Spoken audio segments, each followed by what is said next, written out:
Doctor plus நேயர்களுக்கு வணக்கம். இப்போ எல்லாமே நம்ம வந்து பருப்பு பயிறு அப்படின்னு சொல்லிட்டு இருக்கோம். ரொம்ப நம்ம பதிவில் வந்து என்னடா இப்படியே சொல்றாங்கன்னு நினைக்காதீங்க. இதெல்லாம் ரொம்ப முக்கியமானது. இந்த வந்து கருப்பு சுண்டல் சுண்டல்ல பார்த்தீங்கன்னா நல்லா அழகா வெள்ளையா இருக்கும். அந்த சுண்டல் நல்லா இருக்கு அப்படின்ட்டு எல்லாருமே நீங்க வந்து அந்த வெள்ளை சுண்டலை தான் எடுத்து சாப்பிட்றீங்க.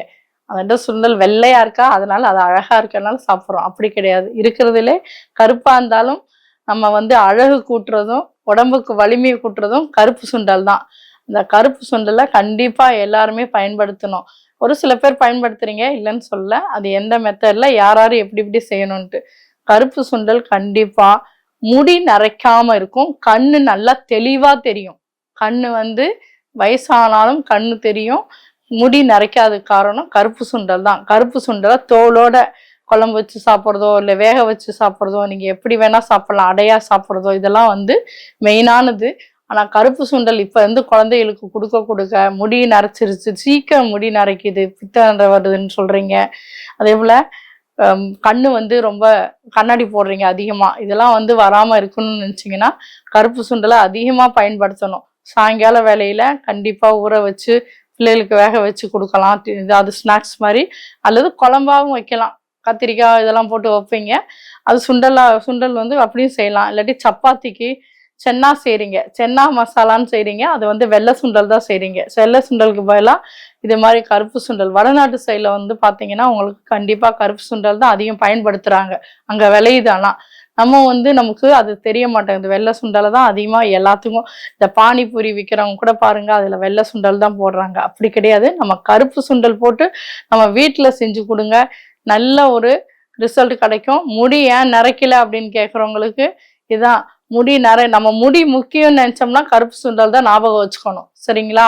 கருப்பு சுண்டல் சாப்பிட்டா கண்ணு தெரியும், முடி நல்லா கருப்பாகும், மலரும் அப்படின்றது வந்து இது எல்லாருக்குமே தெரியும். அதிகமாக பெரியவங்களுக்கு முடி கண்டிப்பா நீங்க கருப்பு சுண்டலை விடாம சாப்பிடணும். ப்ரெஷர் பேஷண்ட்டு உப்பை கம்மி பண்ணிட்டு சாப்பிடணும் வேக வச்சாலும்.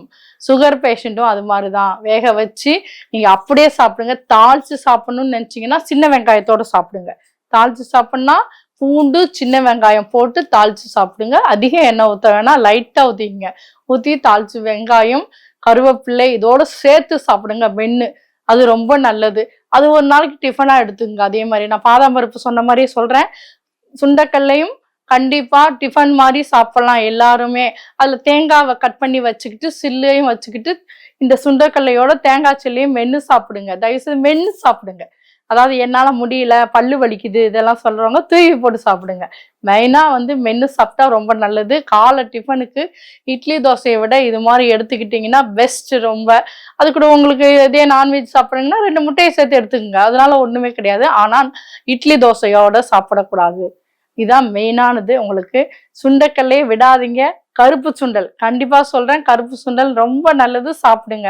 பயிர் ஐட்டத்துல சுண்டல் இதெல்லாம் சாப்பிட நமக்கு உடம்புல என்ன செய்யுது, கால் வந்து ஸ்ட்ரென்த்து கொடுக்கும். கால் ஸ்ட்ரென்த் இல்லை குழந்தைகளுக்குன்னு சொல்றவங்க கண்டிப்பா சுண்டலை வேக வச்சு கொடுங்க. நல்லா மென்று சாப்பிட்டுட்டு குழந்தைகளுக்கு கொடுக்கக்கூடாதுலாம் கிடையாது. நசுக்கிட்டு கூட நல்லா கொடுங்க. மென்று சாப்பிட சொல்லுவீங்க. ரொம்ப சின்ன குழந்தையா இருக்கவங்களுக்கு வந்து நல்லாவே மசிச்சிருங்க. நல்லா மிக்சியில் மசிச்சு கூட ஊட்டி விடுங்க. ஊட்டி விட உங்களுக்கு நல்ல ஹெல்த்து. அது வந்து தெரிய மாட்டேங்குது. உங்களுக்கு பருப்பு ஊட்டுறீங்க, துவரம் பருப்பை ஊட்டுறதுக்கு இதை ஊட்டினீங்கன்னா ரொம்ப பிசைஞ்சு சாப்பாட்டில் ஊட்டினீங்கனாலும் பெஸ்ட்டு. இது மாதிரி செய்ய உங்களுக்கு வந்து எல்லாமே உங்களுக்கு நான் என்னோட பதிப்பில் சொல்கிறது எல்லாமே உங்களுக்கு வந்து உங்கள் உடம்பு நல்லா இருக்கும். செஞ்சு பார்த்துட்டு என் பதிப்பில் போடுங்க. நன்றி, வணக்கம்.